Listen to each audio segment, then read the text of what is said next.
Hello everyone, कैसे हैं आप लोग। सो आई होप सब अच्छे होंगे। मेरा नाम है अजय और आज की क्लास में हम लोग environment pollutions, ozone layer and green house effect का एमसीक्यूज कंप्लीट पढ़ने वाले हैं। और मैं आपको बता दूं कि आज की क्लास में हम 70 प्लस इसके रिलेटेड जो इम्पोर्टेंट क्वेश्चंस हैं उन सबको डिस्कस करेंगे। एंड सेकेंडली इन सब का पीडीएफ आपको BMC classes with Ajay Telegram पे मिल जाएगा, प्लस जेकेएसएसबी ऑनलाइन ट्यूटोरियल जो हमारी ऐप है वहाँ पे आपको मिल जाएगा। और अगर आप यूट्यूब पे कहीं भी देख रहे हैं तो चैनल को सब्सक्राइब कर लो, अपने दोस्तों के साथ शेयर कर लो, क्योंकि यहाँ पे आपको मिलती है कंप्लीट प्रैक्टिस सेशन का अच्छे से रिवीजन और मोस्ट इंपॉर्टेंट क्वेश्चन। क्योंकि लास्ट 4 ईयर से जो भी जेकेएसएसबी ने एग्ज़ाम कंडक्ट करवाए, प्लस एसएससी हो गया, और भी यहाँ ये साइंस पूछी जाती है, तो हमने जो पढ़ाया उसमें से लगभग 90% हर एग्ज़ाम में कवर अप हुआ। सो इसके बाद आपको ज़्यादा नहीं पढ़ना पड़ेगा। तो उम्मीद करते हैं कि आपको पहली क्लासेस भी अच्छी लगी होंगी और ये क्लास भी आपको अच्छी लगेगी और ये वाला टॉपिक आपका अच्छे से क्लियर अप हो जाएगा। So let's get started. आ चुका है ozone hole is caused by chemical like. जो ओजोन होल होता है, ओजोन होल क्या होता है कि आपका जो स्ट्रेटोस्फेयर के अंदर ओजोन लेयर होती है उसकी जो मोटाई होती है तो उसमें थोड़ा सा कम हो जाना, मोटाई का कम हो जाना, यहाँ से आपका यूवी रेज पास हो जाए, उसको बोलते हैं ओजोन होल। ठीक है। और आपका थिकनेस किससे चेक करते हैं? ओजोन लेयर की थिकनेस को, मोटाई को, वो चेक करते हैं आपका डॉप्सन से, उसका यूनिट होता है डॉप्सन। ठीक है। चलिए, इसके लिए जो सबसे इम्पोर्टेंट है वो है आपका क्लोरोफ्लोरोकार्बन, जिसको आप फ्रीऑन भी बोलते हो। इसी को आप क्या बोलते हो? फ्रीऑन। ठीक है। अभी तो खैर ये बंद हो गया, मैंने आपको बताया था सब कुछ। चलिए नेक्स्ट क्वेश्चन बढ़ते हैं आगे। इसका मैंने एक्सप्लेनेशन भी दिया होगा, देखो ये लिखा भी हुआ है। Chlorofluorocarbon and nitric oxide have been found to be the most responsible for depletion of ozone. Depletion का मतलब क्या होता है? डिप्लीशन का मतलब होता है पतला, उसकी थिकनेस कम हो जाना, मतलब पतला हो जाना लेयर का। ठीक है। और जिसने क्या किया? ओजोन होल को क्रिएट किया। Ozone hole was discovered in 1984 किसके द्वारा? By British Antarctic survey scientist. उन साइंटिस्ट के नाम दिए हुए नीचे। ठीक है। तो आपको बस याद रखना कि ओजोन होल सबसे पहले डिस्कवर किसने किया था? 1984 में। चलिए आगे देखिए। The poisonous gas accidentally release in Bhopal gas tragedy. जो भोपाल गैस ट्रेजेडी हुई थी, सबने सुना होगा इसके बारे में। जो गैस लीक हुई थी वो किसकी वजह से हुई थी? तो इसका आंसर है गाइज, इसका आंसर है मिथाइल आइसोसाइनाइड। ठीक है, मिथाइल आइसोसाइनाइड। देखो इसके आगे मैंने इसका एक्सप्लेनेशन भी लिखा हुआ है। भोपाल गैस ट्रेजेडी कब हुई थी? ये 1984 में हुई थी, ये भी एमपी के अंदर। ठीक है। और किस कंपनी में हुई थी? इस कंपनी का नाम था in the union carbide factory. ठीक है। इस फैक्ट्री के अंदर ये गैस ट्रेजेडी हुई थी, इसमें बहुत सारे लोगों की जान गई थी। चलिए आगे बढ़ते हैं क्वेश्चन नंबर 3 की तरफ। और इसके पीडीएफ आपको मिल जाएंगे। ठीक है। आपको कुछ नहीं करना, सिंपली 9055 इस नंबर पे व्हाट्सएप करना है आपको। इसके पूरे साइंस के लेक्चर कंप्लीट, प्लस आपको इसके पीडीएफ एमसीक्यूज ये भी आपको मिल जाएंगे। बाकी हम प्लान कर रहे हैं कि सबको फ्री ऑफ कॉस्ट देने की। इसका पीडीएफ ही आपको हम प्रोवाइड करवाएं ऐप के ऊपर। ठीक है। वो जल्दी हो जाएगा अभी। चलिए आगे बढ़ते हैं। क्वेश्चन नंबर 3 क्या बोल रहा है? ऐसी कौन सी गैस है जो कोई चीज़ के जलने से, आधी चीज़ जलने से निकलती है? जैसे मान लो आप लकड़ी जला रहे हो तो आधी जल रही है, उसमें धुआं निकल रहा है, तो उसमें कौन सी गैस रिलीज होती है? तो इंपॉर्टेंट पॉइंट है, याद रखना, कार्बन मोनोऑक्साइड। सिंगल ऑक्साइड होता है इसमें, और ये कार्बन डाइऑक्साइड होता है। तो यहाँ पे निकलती कार्बन मोनोऑक्साइड। ये कैसी गैस होती है? जो आपके डायरेक्टली ब्लड के साथ मिल जाती है। इसलिए जब आप धुएं में खड़े होते हैं ना, आपको सांस नहीं आता है। क्यों?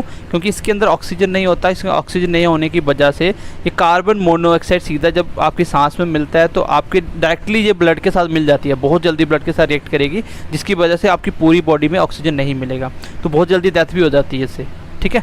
तो इसका आंसर होगा कार्बन मोनोऑक्साइड, ना कि कार्बन डाइऑक्साइड, कार्बन मोनोऑक्साइड। चलिए नेक्स्ट क्वेश्चन बढ़ते हैं आगे, ये लिखा भी हुआ है।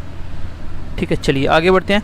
विच of the following is not a green house gas. इसमें ग्रीन हाउस गैस कौन कौन सी है? देखो ग्रीन हाउस गैस कौन सी नहीं है ना? हाँ नहीं है।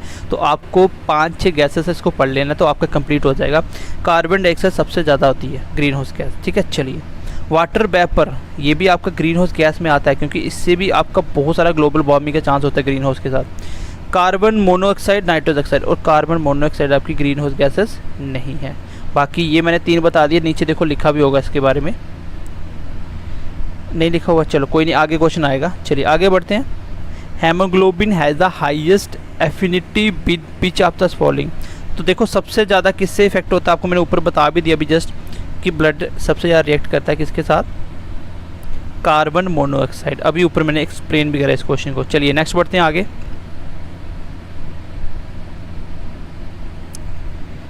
विच of the following type of water is known to be absolutely free from any impurity. कौन सा पानी होता है जो जिसमें कोई भी इम्प्योरिटी नहीं होती, तो वो होता है बेटा डिस्टिल्ड वाटर। डिस्टिल्ड वाटर सबसे प्योरेस्ट फॉर्म होता है और इससे करंट भी पास नहीं होता, इलेक्ट्रिसिटी से पास नहीं होती, ठीक है। और इसको साफ करने का जो डिस्टिल्ड वाटर का प्रोसेस होता है उसको बोलते हैं distillation. Is a method of water purification, ठीक है। चलिए कौन सी रेज है जो स्किन डैमेज करती हैं, तो यूवी रेज है डेफिनेटली। यूवी रेज को कौन रोकता है, ओजोन लेयर। ओजोन लेयर कहाँ होती है, स्ट्रेटोस्फेयर में। कहाँ होती है, स्ट्रेटोस्फेयर में। चलिए आगे देखिए। Which of the following is a green house gas और a gas which can deplete the ozone layer. कौन सी गैस है जो ग्रीन हाउस भी है और आपके ओजोन लेयर को भी इफेक्ट पहुंचाती है, तो ये गैस है आपकी क्लोरोफ्लोरोकार्बन्स, ठीक है। कौन सी गैस है, क्लोरोफ्लोरोकार्बन्स। चलिए इसका आंसर भी बता देते हैं आपको, इसी को बोलते हैं फ्रीऑन। ये आंसर भी लिखा हुआ है, कहीं कहीं आपको CCl2F2 भी लिखा मिलेगा, ठीक है। फ्रीऑन, फ्रीऑन क्या होता है आपका, फ्रीऑन आर द क्लोरोफ्लोरोकार्बन्स। देखो ये फॉर्मूला देख लो, क्लोरोफ्लोरोकार्बन और हाइड्रोक्लोरोफ्लोरोकार्बन, ये मैंने आपको बताए भी थे पहले। इसको रिप्लेस करके ये लाया, फिर उसके बाद अलग से लाया ताकि ओजोन डिप्लीशन कम हो, ठीक है। और ये ज़्यादातर यूज़ किए जाते हैं रेफ्रिजरेट से, जैसे भी आपके AC हो गया, फ्रीज वगैरह हो गए, जहाँ से ठंडा करने के लिए यूज़ किए जाते हैं। कूलेंट बोल सकते हैं इसको, कूलेंट कैसे, ठीक है। चलिए आगे देखिए। Ozone layer is present in beach atmosphere layer. अभी मैंने ऊपर डिस्कस भी किया था, कौन सी होता है, स्ट्रेटोस्फेयर में। और आपके जो प्लेन वगैरह भी वो भी यहीं पे उड़ते हैं, ठीक है। आपके एरोप्लेन भी यहीं पे उड़ते हैं, ठीक है। कहाँ पे, स्ट्रेटोस्फेयर के अंदर। चलिए आगे बढ़ते हैं। ग्रीन हाउस गैसेस के अंदर, ठीक है, ग्रीन हाउस गैसेस के अंदर सबसे ज़्यादा कौन सी गैस होती है, तो अभी मैंने ऊपर बताया था कार्बन डाइऑक्साइड, ठीक है। कार्बन डाइऑक्साइड, देखो अभी मैंने नीचे ऑप्शन लिखे हुए होंगे। इसके अंदर कार्बन होता है 69%, मीथेन होता है 20%, क्लोरोफ्लोरोकार्बन 14% और नाइट्रस ऑक्साइड होता है 6%। तो इसको कर देना कार्बन डाइऑक्साइड, ठीक है। चलिए आगे बढ़ते हैं। Which of the following is a green house gas और a gas which can deplete the ozone layer. कौन सी ग्रीन हाउस भी है और ओजोन डिप्लीशन के भी इफेक्ट करती है, ओजोन डिप्लीशन होने में भी। तो आर्गन वगैरह तो आपको पता है ये ग्रीन हाउस गैस ही नहीं है, ये भी नहीं है, ये भी नहीं है। तो कार्बन डाइऑक्साइड अभी ऊपर बताया, तो ऑप्शन में एक ही दिख रहा है, तो यही इस क्वेश्चन का आंसर भी होगा, ठीक है। ये देखो ग्रीन हाउस गैस कौन कौन सी होती है, वाटर वेपर जो होते हैं वो भी क्या है, ग्रीन हाउस इफेक्ट है। क्योंकि वाटर वेपर से क्या होता है, वाटर वेपर बेसिकली आपका ओजोन डिप्लीशन में काम में तो नहीं आता खैर, लेकिन इसमें क्या होता है आपका कार्बन डाइऑक्साइड जो होती है, वाटर वेपर होते हैं, ये क्या करते हैं, ये ग्रीन हाउस इफेक्ट का कारण बनती है। और ग्रीन हाउस इफेक्ट क्या होता है, ये मैंने पढ़ाया हुआ है कि जैसे अर्थ का टेम्परेचर बढ़ता जा रहा है उसको बोलते हैं ग्रीन हाउस इफेक्ट। और किसकी वजह से, ग्रीन हाउस गैसेस की वजह से। तो वाटर वेपर भी एक ग्लोबल वार्मिंग का काज होता है, ठीक है। उसके बाद मीथेन भी आपकी ग्रीन हाउस गैसेस है। N2O अभी ऊपर बताया, नाइट्रस ऑक्साइड। फिर उसके बाद ग्रीन हाउस गैसेस बीच डिप्लीट ओजोन लेयर, ये वो गैसेस है जो ओजोन लेयर को भी क्या करती हैं, डिप्लेशन करती हैं। डिप्लीशन होता है इससे, ठीक है, डिप्लीट करती है। चलिए आगे बढ़ते हैं। Which are the following is the greenhouse gases are a gas which can deplete the ozone layer. तो वही बताना आपको, अभी ऊपर डिस्कस करा मीथेन के बारे में, आपने अभी बता दिया आपको। तो एक क्वेश्चन पढ़ लो, आगे क्वेश्चन काफ़ी सारे हो जाते हैं, ठीक है। चलिए क्वेश्चन नंबर 13 देखिए, आपको बताना है डाईफ्लोरोमीथेन किसका कॉमन नेम है, तो इसका आंसर होगा फ्रीऑन का। और आपको पता है कि ओजोन लेयर के अंदर फ्रीऑन गैस का बार बार नाम आएगा, ठीक है। चलिए आगे बढ़ते हैं। ये सारी फ्रीऑन गैसेस हैं, ये सारी कौन सी गैसेस है जो ओजोन डिप्लेशन करवाती हैं, ठीक है। मोरेकी dissolved oxygen in rivers is close to part per million. Dissolve, देखो ऑक्सीजन क्या करते हैं, डिज़ोल्व ऑक्सीजन क्या होती है, पानी के अंदर होती है, पानी के अंदर वो उसको किस तरह मेज़र किया जाता है, किसके अंदर, तो पर 5 होता है, आंसर होगा पर 5 पर मिलियन। ठीक है, देखो ऑप्शन भी लिखा होगा इसका, ये देखो dissolve oxygen in river is 3 to 5 ppm। अब ppm क्या होता है, मैंने आपको एयर पोल्यूशन में पढ़ाया था। ठीक है, dissolve oxygen is use to check the pollution level, ये बेसिकली पोल्यूशन लेवल को चेक करने के लिए किया जाता है। Sulphur dioxide pollution is indicated by an excessive growth of which of the following. देखो सल्फर डाइऑक्साइड क्या होता है, जितनी आपकी गाड़ी वगैरह चलती है ना, तो वहाँ से जो टॉक्सिन्स निकलते हैं, जैसे सल्फर डाइऑक्साइड भी निकलता है, ये बेसिकली आपका एसिड ड्रेन के लिए ज़्यादा इंपॉर्टेंट माना जाता है। जब आपका एसिड ड्रेन होती है उसके लिए सबसे बड़ा काज होता है सल्फर डाइऑक्साइड, नाइट्रस ऑक्साइड। ठीक है, तो अब देखो आगे है, इसका आंसर भी है, इसको बोलते हैं लाइकेंस। ठीक है, lichens. What does BOD5 refer to, ये क्वेश्चन आया था एग्जाम में। BOD5 क्या मतलब है, 5 का मतलब क्या है, यहाँ पे देखो बाकी तो सब सेम ही है। Biochemical oxygen demand in 5 days, biochemical oxygen demand in 5 hours, तो ये इसका आंसर है पर डे, 5 दिन।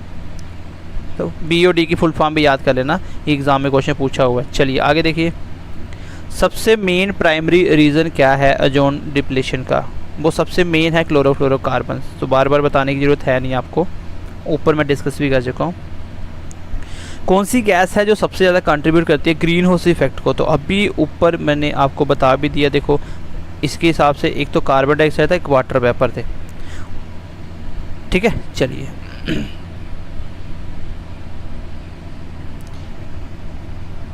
यहाँ पे देखो लिखा भी हुआ है, ये ग्रीन हाउस गैस तो है लेकिन ओजोन कंट्रीब्यूशन बड़ा कम होता है इससे। ठीक है, ओजोन बहुत कम होता है इससे, ओजोन डिप्लीशन वगैरह। एसिड रेन के लिए कौन सी गैस होती है जो इंडस्ट्री एरिया से निकलती ज़्यादातर, वो आपको मैंने ऊपर अभी डिस्कस भी किया, कौन सा, सल्फर डाइऑक्साइड, सल्फर डाइऑक्साइड। ठीक है, चलिए acid rain in the environment is caused by the higher concentration of, तो अभी आपने ऊपर पढ़ लिया सल्फर, देखो सल्फर दिख रहा है कहीं, ये दिख रहा है, तो सल्फर के साथ क्या आता है, NO2। ठीक है, नाइट्रस ऑक्साइड या नाइट्रोजन डाइऑक्साइड। चलिए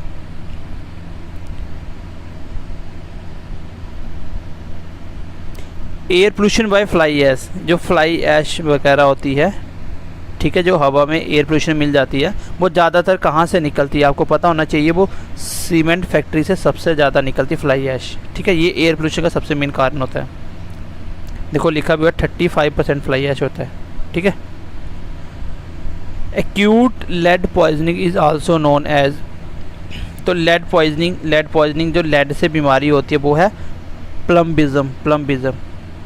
यहाँ पे लिखा भी हुआ है, disease caused by lead poisoning is known as प्लम्बिज्म।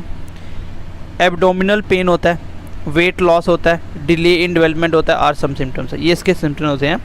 पेट कम हो जाना, एब्डोमिनल में पेन होना पेट के नीचे, उसके बाद डिले होना आपकी डेवलपमेंट में, ग्रोथ कम होती है। ठीक है, आगे देखिए question number 23, which one of the following is the motto of pollution controlling programme to reduce the disposal of water in river. हम लोग जो डिस्पोजल वगैरह वाटर में डाल देते हैं, ठीक है, नदियों वगैरह में फेंक देते हैं, उसको कम करने के पीछे उसका मोटो क्या है, उसका मोटो है कि ऑक्सीजन कंज्यूमर। क्या मोटो है, ऑक्सीजन कंज्यूमर। देखो यहाँ पे मैंने इसका एक्सप्लेनेशन दिया हुआ है नीचे, the main motto of pollution controlling programme is to reduce the disposal of oxygen consuming waste in river. The pollutants which decrease the amount of oxygen in water is known as oxygen consumer.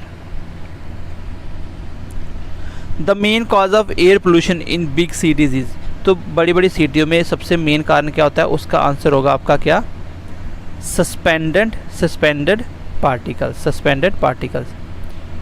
The word brown air, मैंने ये discuss भी किया था, brown air किसके लिए use किया जाता है, एसिड स्मोक के लिए, एसिडिक स्मोक के लिए, इंडस्ट्रियल स्मोक के लिए, फोटोकेमिकल स्मोक, तो इसका आंसर है फोटोकेमिकल स्मोक के लिए इस्तेमाल किया जाता है ये बात। ठीक है, देखो लिखा भी हुआ है नीचे, जो ब्राउन एयर वर्ड है वो फोटोकेमिकल स्मोक के लिए इस्तेमाल किया जाता है।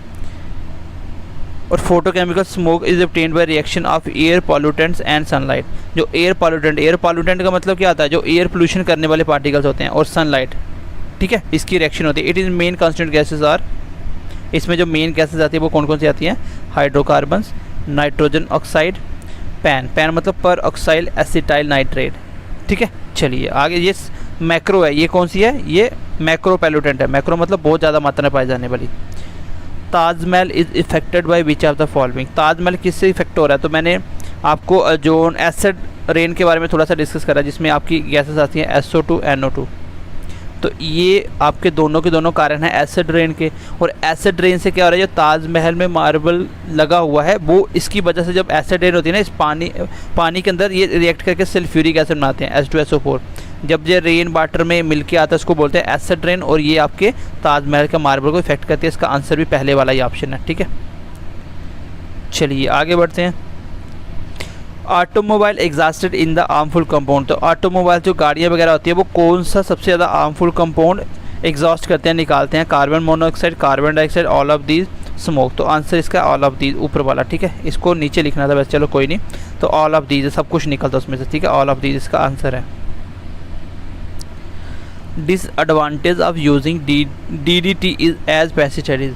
जो आप DDT पेस्टिसाइड यूज़ करते हो अपनी फसलों के लिए, ठीक है, वो उसका नुकसान क्या होता है? It becomes ineffective after some time. कुछ टाइम के बाद ये इनइफेक्टिव होता है, कुछ टाइम के बाद क्या उसी टाइम इनफेक्टिव होता है।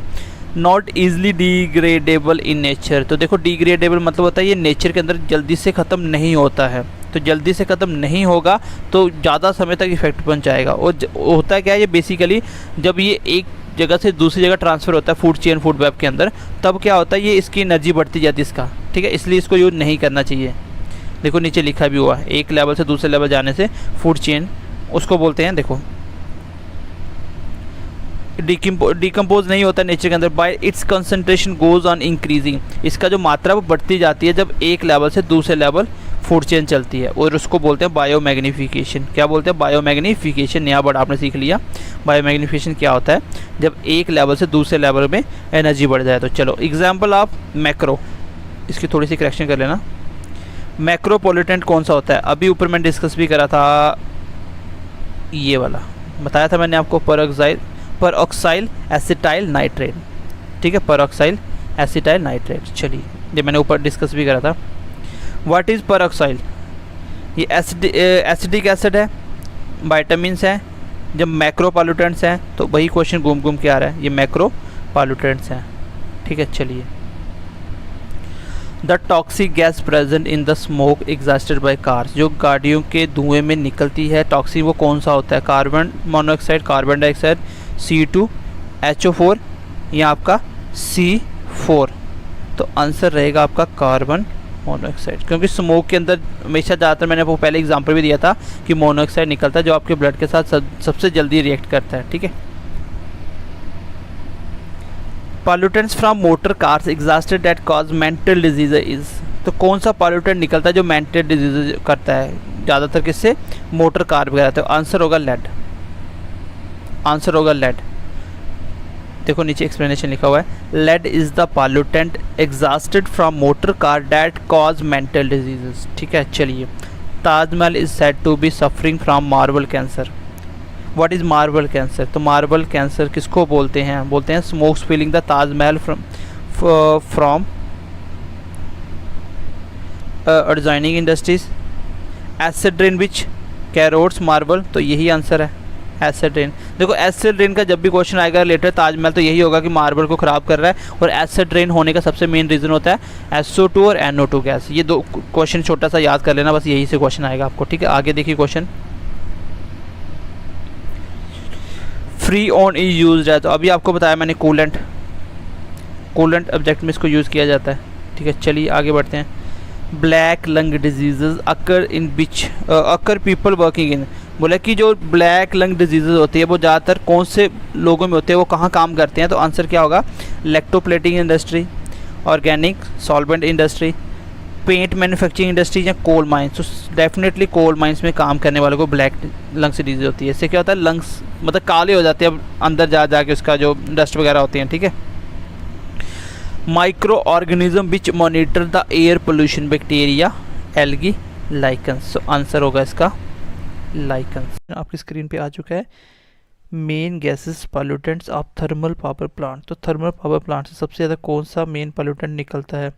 तो आंसर होगा SO2। देखो इंडस्ट्री से जो भी टॉक्सिस वगैरह निकलते हैं जो एसिड रेन का कारण बनते हैं वो सल्फर डाइऑक्साइड ही होता है, ठीक है।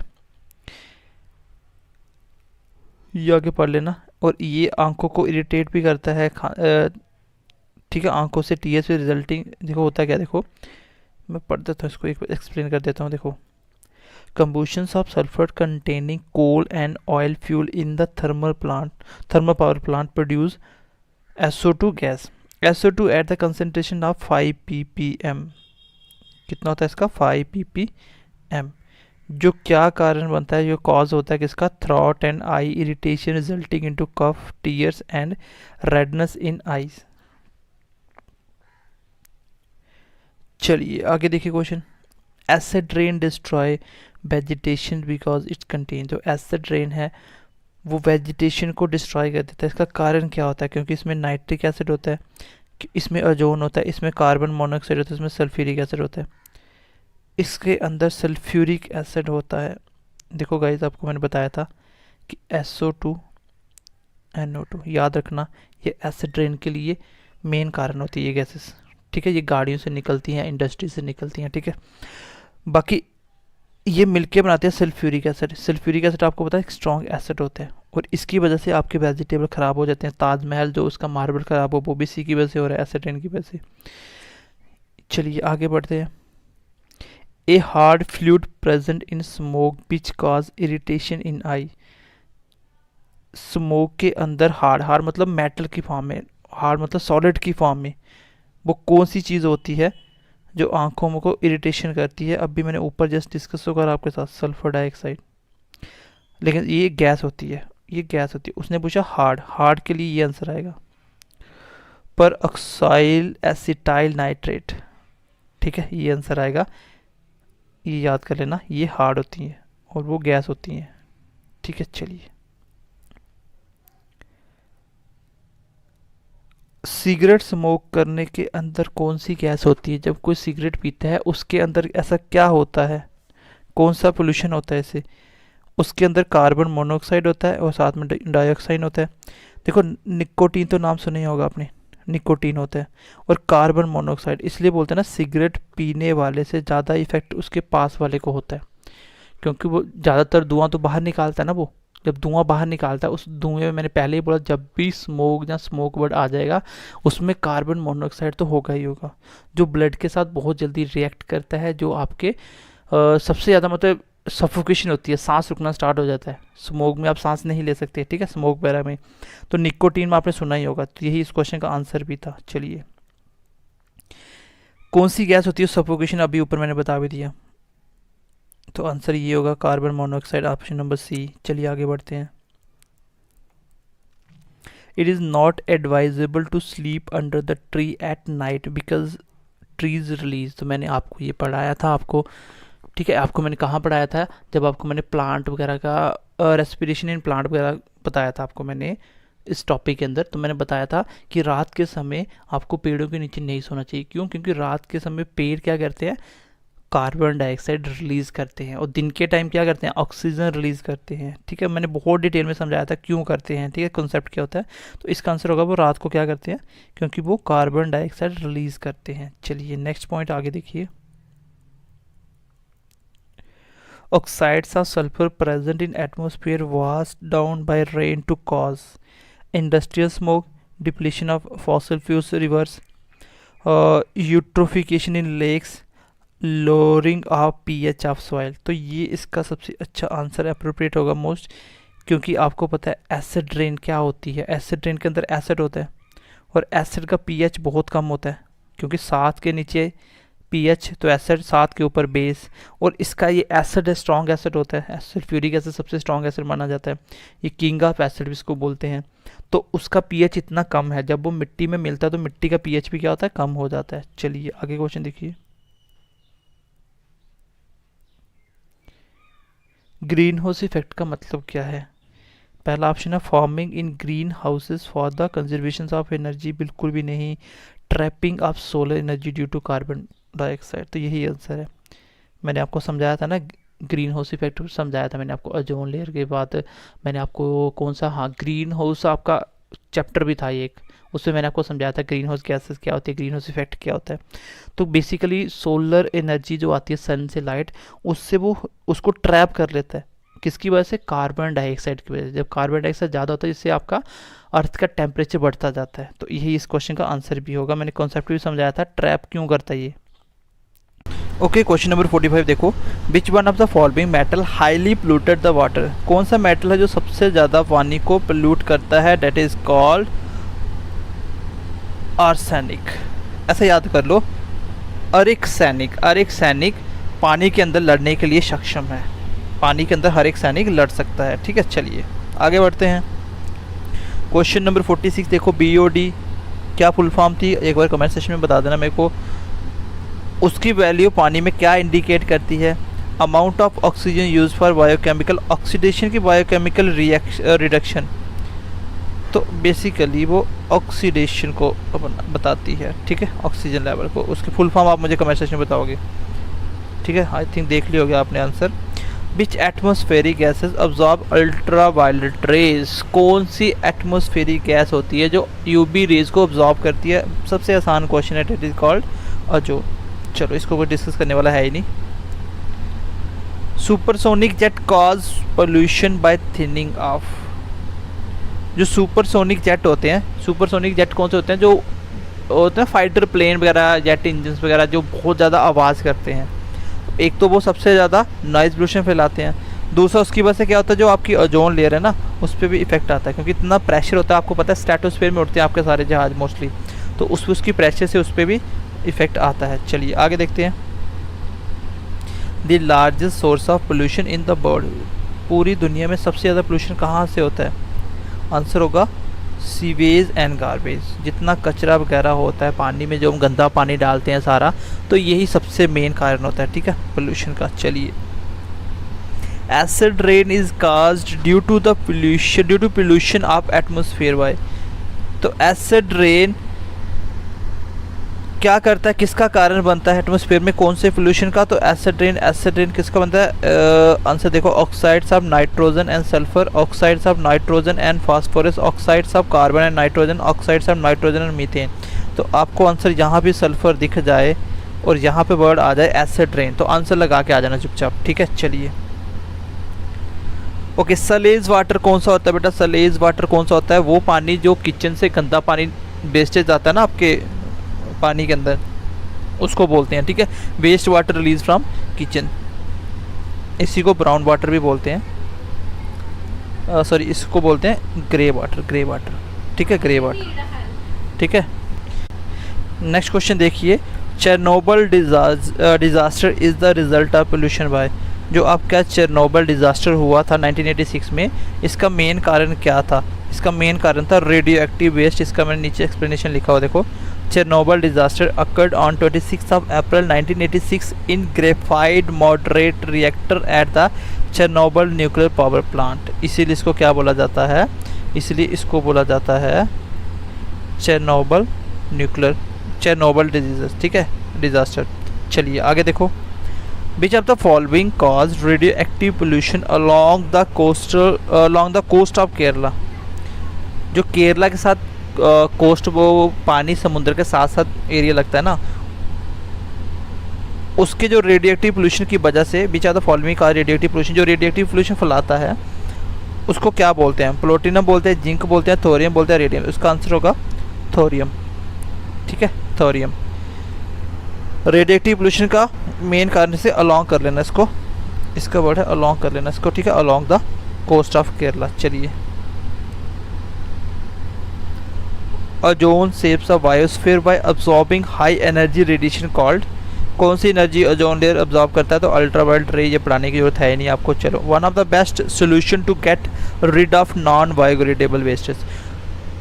ऐसे वेस्टेज जो ख़त्म नहीं होते, उसका सबसे अच्छा सोल्यूशन क्या है ख़त्म करने वाला? क्या उसको बर्न कर दो, डंपिंग कर दो, रिसाइकलिंग कर दो? तो रिसाइकलिंग से अच्छा कोई सोल्यूशन ही नहीं है। ठीक है, ultraviolet radiation in the stratosphere is absorbed by। तो आसान सी बात है यार, ये तो क्वेश्चन आसान है। ओजोन, बिल्कुल आसान क्वेश्चन है। The depletion in ozone layer is caused by, तो किसके द्वारा होता है? क्लोरोफ्लोरोकार्बन। आसान क्वेश्चन है। चलिए, what cause the mottling of the dental enamel. अच्छा क्वेश्चन है ये। तो मोटलिंग क्या होता है? मोटलिंग क्या होता है? 9 से 12-13 साल तक बच्चे जो होते हैं, बच्चे तो उनका दांतों के ऊपर या तो पीला पीला हो जाता है या फेस पे स्पॉट पड़ जाते हैं, उसको बोलते हैं मोटलिंग। तो वो जो डेंटल इनेमल क्या होता है? आपकी बॉडी का सबसे हार्डेस्ट पार्ट होता है दांतों के ऊपर वाली लेयर, ठीक है। आपकी बॉडी का हार्डेस्ट पार्ट कौन सा होता है? उसको बोलते हैं इनेमल। वो किसकी वजह से होता है? वो high level of fluorides in the water. जब पानी के अंदर फ्लोराइड्स की मात्रा बहुत जाती होती है, उससे होता है आपका मोटलिंग, ठीक है। चल 56 क्या बोल रहा है? विच of the following is the treatment of water pollution. तो इसको याद करना, वाटर पोल्यूशन का ट्रीटमेंट क्या होता है? Reverse osmosis. चलिए नेक्स्ट देखिए, the most abundant element in the earth atmosphere, in the earth atmosphere. अब क्वेश्चन को बहुत ध्यान से समझना, ये क्वेश्चन 99% बच्चे गलत करके आते हैं। बच्चों को ये लगता है कि ये अर्थ की क्रस्ट के ऊपर पूछा गया है। अर्थ की क्रस्ट के ऊपर मेटल कौन सा होता है? आपको मैंने बताया था एल्यूमिनियम। सबसे ज़्यादा अबंडेंट एलिमेंट ऑक्सीजन होता है। लेकिन ये अर्थ की क्रस्ट पे नहीं पूछा, ये अर्थ के एटमॉस्फेयर में पूछा है, तो उसका आंसर होगा नाइट्रोजन। आपकी एयर में सबसे ज़्यादा नाइट्रोजन पाया जाता है। बहुत ध्यान से इस क्वेश्चन को समझना, इंपॉर्टेंट क्वेश्चन है। देखो 78.09% सिर्फ और सिर्फ आपकी एयर में नाइट्रोजन होता है, ठीक है। चलिए, और आपको पूछे कि सबसे ज़्यादा इनर्ट गैस कौन सी होती है, नोबल गैस कौन सी होती है, उसका आंसर होगा आर्गन गैस, ठीक है। आर्गन मैंने आपको बताए थे नोबल गैस कौन कौन से होते हैं। चलिए आगे देखिए, dash is a bio product of sewage treatment and can be decompose to produce biogas. तो उसका आंसर क्या होगा? उसका आंसर होगा स्लज, ठीक है। स्लज क्या होता है? देखो लिखा भी होगा, आगे आगे आ जाएगा, एक्सप्लेन हो जाएगा आगे। चलिए नेक्स्ट क्वेश्चन देखिए, who coined the Chipko slogan, ठीक है। इकोलॉजी इज़ परमानेंट इकोनॉमी, तो इसका आंसर होगा सुंदरलाल बहुगुणा। चलिए आगे देखिए, क्वेश्चन याद कर लें इसको, ये फैक्चुअल क्वेश्चन है। The least preferred technique in the disposal of municipal solid waste is. ऐसी कौन सी टेक्निक है जो सबसे कम प्रेफर की जाती है जो सॉलिड वेस्टेज होते हैं उसको ख़त्म करने के लिए? तो पहला ऑप्शन है इंसिनरेशन, दूसरा है कंपोजिटिंग, तीसरा है लैंड फिलिंग, चौथा है ब्रिकेटिंग। तो ऑप्शन नंबर डी ही इसका आंसर है। इनका एक एक करके पढ़ लेते हैं। देखो इंसिनरेशन क्या होता है? जो वेस्ट होते हैं उसको क्या करना? जला देना। कंपोजिटिंग होता है जब उसको हम लोग एक रिच फर्टिलाइज़र में कन्वर्ट कर लेते हैं। लैंड मतलब दफना देना मिट्टी के अंदर। और जो लास्ट वाला है ब्रिकेटिंग, उसका मतलब ये होता है कि जब आप इसको क्या कर लेते हो, एज अ फ्यूल यूज़ करने के लिए इसको कन्वर्ट कर लेते हो, तो उसको बोलते हैं ब्रिकेटिंग। तो याद करना इसको अच्छे से, ये क्वेश्चन इंपॉर्टेंट था आपका। The solid waste is also known as toxic waste, सेड्स, स्लज या स्क्रबर। तो स्लज होता है, स्लज तो ऊपर मैंने बोला भी था, ये आगे आएगा क्वेश्चन। तो स्लज मतलब होता है कोई भी सॉलिड वेस्ट जो होते हैं उसको स्लज बोलते हैं, ठीक है। चलिए, which of the following primarily cause lead pollution. तो लेड आपको पहले भी आया था क्वेश्चन। जो भी आपकी गाड़ियाँ वगैरह होती हैं उसमें जो सॉलिड वेस्ट होता है वो लेड होता है, जिसमें सॉलिड निकलता है जो आंखों में इरिटेशन वगैरह प्रॉब्लम करता है, ठीक है। What was the main M of Montreal protocol. तो मॉन्ट्रियल प्रोटोकॉल क्या थे? मैंने आपको ओजोन लेयर में बहुत अच्छे से पढ़ाया था। ये ओजोन लेयर को प्रोटेक्ट करने के लिए ही बनाए गए थे, ठीक है। चलिए, which of the following is an air pollutants. क्या वाटर वेपर बिल्कुल ये एयर पॉल्यूटेंट नहीं है? क्या कार्बन डाइऑक्साइड? यही तो इसका आंसर है। हाइड्रोजन गैस बिल्कुल भी नहीं है, तो ओनली सेकेंड इसका आंसर हो जाएगा। चलिए, which of the following is a major component of water pollution in Bengal basin. तो कौन सा बंगाल के अंदर वाटर पोल्यूशन का सबसे मेजर कंपोनेंट था? तो पानी के लिए आपको आंसर यही होगा, ठीक है, आर्सेनिक। चलिए आगे देखिए, which of the following is are correct. SPM का मतलब होता है सस्पेंडेड पार्टिकुलेट मैटर। COD का मतलब होता है केमिकल ऑक्सीजन डिमांड, बिल्कुल सही है। BOD मतलब आप मुझे आंसर में बताओगे कमेंट करके। नन ऑफ दीज और बॉथ इसका सही आंसर था, ठीक है, बॉथ, A and B। अगला ऑप्शन देखिए, जब आप स्प्रे करते हो DDT, ये पहले भी क्वेश्चन आ चुका है। बेसिकली ये क्या होता है? ये डिग्रेडेबल नहीं होता ये, ठीक है। ये मतलब इसको हम लोग ख़त्म नहीं कर सकते आसानी से, ये ख़त्म नहीं होता है। इससे क्या होता है, पानी का पोल्यूशन भी होगा, क्योंकि अगर आप ज़मीन में इसका छिड़काव वगैरह किया है तो उसके जैसे ही पानी बारिश होगी या ओवरफ्लो होगा तो पानी में जाएगा घुल के, तो वाटर पोल्यूशन होगा, ठीक है, छिड़काव करने के बाद। अब दूसरा एयर में भी आता है, जब आप इसकी स्प्रे करते हो तो वो हवा में भी उसके पार्टिकल्स मिल जाते हैं। तो मिट्टी में करते हो डेफिनेटली मिट्टी का होगा, तो आंसर है इसका सबको पोल्यूशन करता है ये, ठीक है। ये नॉन डिग्रेडेबल पॉल्यूटेंट्स होते हैं, मैंने पहले ही बता दिया। The most effective green house gas कौन सी है, कार्बन डाइऑक्साइड है। फिश पानी के अंदर मर जाती है, क्यों, जिसकी वजह है उसमें ऑक्सीजन का लेवल कम हो जाता है, ठीक है।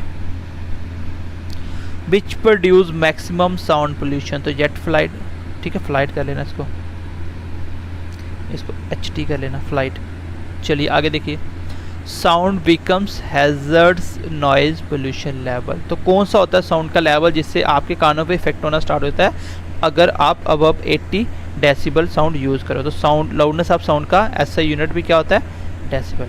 चलिए, वर्ल्ड इन्वायरमेंट डे सेलिब्रेट किया था 5 जून को, और एक क्वेश्चन का आंसर आप मुझे बताओगे कि ozone day is celebrated on, मैंने करवाया था ये क्वेश्चन, इसका आंसर मुझे आप कमेंट सेक्शन में बताओगे। और आपकी क्लास यहाँ पे ख़त्म होती है। ओजोन के हमने 76 क्वेश्चन कर लिए हैं और कॉन्सेप्ट में मैंने आपको बहुत सारी पॉइंट एक्स्ट्रा बताए थे। तो आई होप ये आपको ओजोन में अब कोई भी डाउट्स नहीं बचा होगा। इतना करने के बाद अब आपको कहीं भी आगे पीछे से एक्स्ट्रा चीज़ों पे फोकस नहीं करना है, सिर्फ जो मैंने कॉन्सेप्ट पढ़ा है उसको पढ़ लो और इतने MCQs कर लो। बाकी जहाँ से MCQs प्रैक्टिस मिलते हैं उसको देखो, आपको ऑलमोस्ट क्वेश्चन आते होंगे। तो चलिए मिलते हैं नेक्स्ट क्लास में, तब तक के लिए ध्यान रखिए अपना। Bye bye, take care and God bless you.